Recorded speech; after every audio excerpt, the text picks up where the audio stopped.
Let's get more on the U.S. retail industry with Mark Hamrick, live from the U.S. Capitol. He's a senior analyst and Washington, D.C. bureau chief for Bankrate.com. Mark, thanks for joining us. Thanks for having me. So, Mark, some disappointing earnings from Macy's, Nordstrom's, and JCPenney, to name a few. What is your take? What is the overall common denominator here? Well, there are definitely shifting sands in the retail space, and not everyone is in quicksand. As you acknowledged there, Amazon is doing very well, seeming to enjoy double-digit sales growth year over year.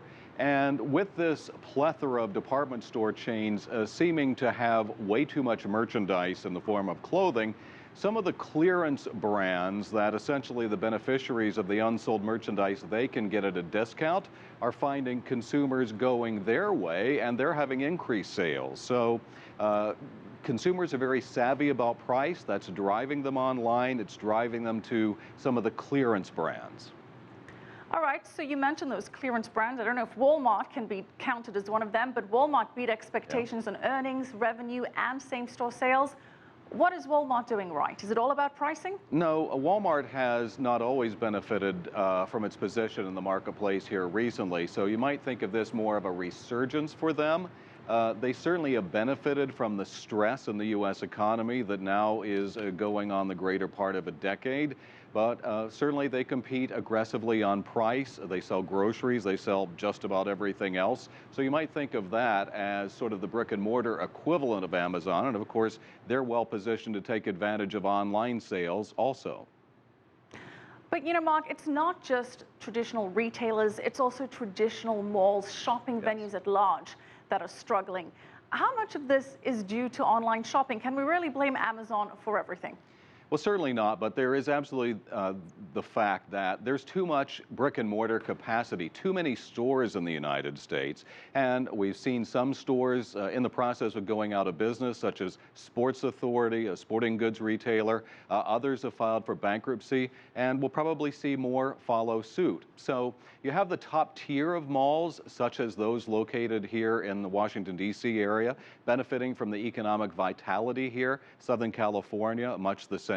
But in middle America, they're not doing as well. And the bottom tier of malls, let's say perhaps the bottom 1/5, those are going out of business. There aren't many new malls, if any, being constructed right now. And those that are in existence are repositioning, trying to become the new downtown with food and entertainment options that consumers seem to really love.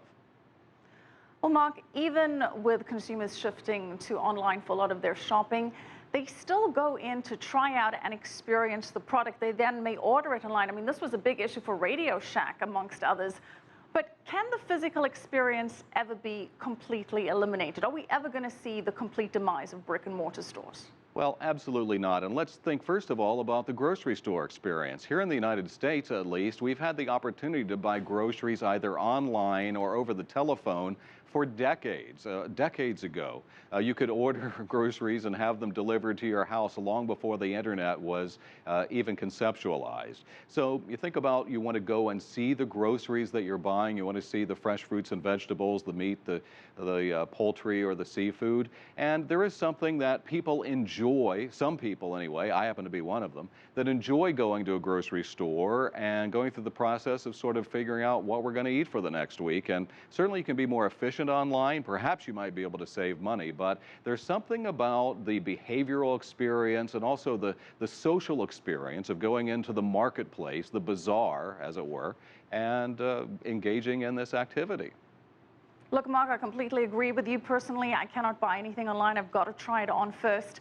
But shopping, like you mentioned, is also a recreational activity. It's not just about buying the merchandise. So what can traditional malls do to make sure that they still remain relevant? The most important thing is customer service, and probably right up there also is value. So if you go into a store, you see piles of clothing on the side, you might have a perception that it's perhaps dirty or it hasn't been cared for well. That's not something that's going to engage you further in that experience. And if you need some help, you have a hard time either checking out or having someone find the correct size for you, that also is going to drive people away, because then you're thinking, well, you know, I came here to have the experience of having some help or finding the right merchandise, and I'm finding neither of those right now. Okay, we're going to have to leave it there. Thanks so much, Mark Hamrick, Senior Economic Analyst and DC Bureau Chief for Bankrate.com. If you like what you just saw, follow us on social media and visit our website, cctv-america.com.